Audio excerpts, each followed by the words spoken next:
Botox for teeth grinding involves injecting 16 to 20, it can be more, units onto each masseter muscle.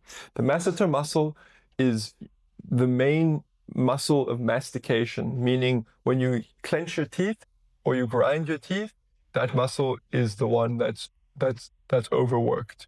By paralyzing the muscle, you can get really good benefits for reducing bruxism or teeth grinding.